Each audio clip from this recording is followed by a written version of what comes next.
Shalom Vracha à tous nos auditeurs ainsi que nos auditrices. Cette semaine, Bezrat Hashem, nous allons lire la Sidra de Kitetse. Kitetse la Milchama Loivecha. Cette paracha commence par trois thèmes bien différents a priori. Le premier thème, la femme captive. Le deuxième thème, un homme qui marie deux femmes. Le troisième thème, le Ben Sorer ou Moré, l'enfant rebelle.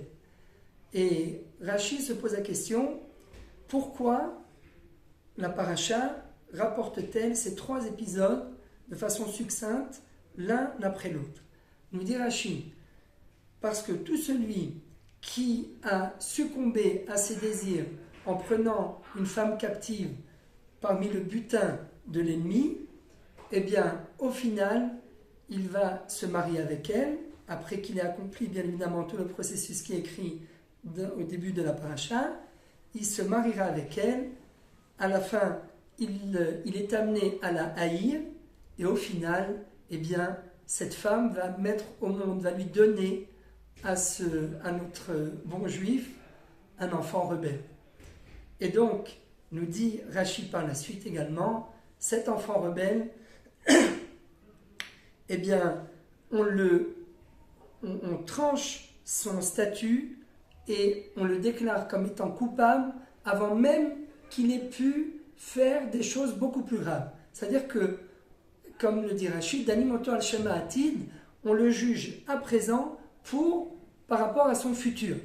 Et la question que tout le monde se pose, c'est comment est-il possible que le Ben Sorer ou Moré est jugé par rapport à son futur, par rapport à ce qu'il va réaliser dans le futur, et donc pour ne pas qu'il réalise des choses beaucoup plus graves, autant le tuer maintenant, Mutav Shiamut Zakai, Valaimut Chaya, alors que si on regarde la paracha de Ishmaël, eh bien, au moment où Sarah renvoie Agar, la servante de Abraham et de Sarah, ainsi que son enfant Ishmaël, eh bien, on s'aperçoit que Agar arrive dans le désert, elle se retrouve sans rien, elle pleure avec son fils, et là, à ce moment-là, eh bien, il y a un ange qui se dévoile à elle et qui lui dit « N'aie pas peur, Agar, car Dieu a entendu ta voix, mais il a surtout entendu la voix de ton fils. Ba'asher ou Sham, au moment où il se trouve. » Alors tout le monde dit « Oui, mais on sait très bien que Ishmaël,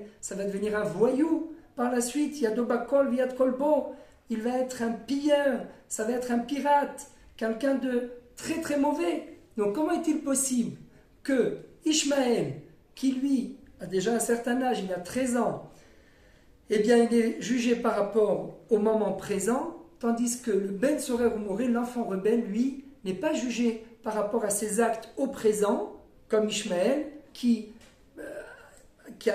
au moment où l'épisode se déroule, eh bien c'est un enfant qui n'a rien fait, donc a priori il est à égalité avec l'enfant rebelle.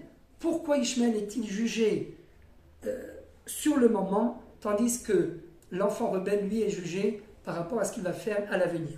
En deux mots, eh bien, il y a une grande différence chez les enfants. Tout dépend où cet enfant a grandi. Un enfant qui a grandi chez un père qui n'a pas su dépasser ses désirs, qui a succombé à ses désirs, qui a marié une femme simplement parce qu'il a vu chez elle son aspect extérieur, il n'a pas su regarder sa beauté intérieure. Eh bien, qu'est-ce qu'on peut attendre d'un enfant pareil? Un enfant pareil, eh bien, il n'a pas eu d'exemple. Eh bien, un enfant pareil, si maintenant il est rebelle, eh bien, vous pouvez être pratiquement sûr qu'à l'avenir, il sera encore plus rebelle et il n'a aucune chance de faire teshuva, de se repentir. Alors que un enfant, même si c'est Ishmaël, s'il a grandi dans la maison d'Abraham, il a eu un exemple devant lui. Toute sa vie, depuis sa plus jeune enfance, qu'est-ce qu'il a vu chez lui? Il a vu un tzaddik, il a vu Abraham Avinu. Donc même si il a dévié du bon chemin, ne vous inquiétez pas. Par la suite, il fera teshuva. Et en effet, c'est ce que nous disent nos sages. Ishmaël a fait teshuva à la fin de sa vie.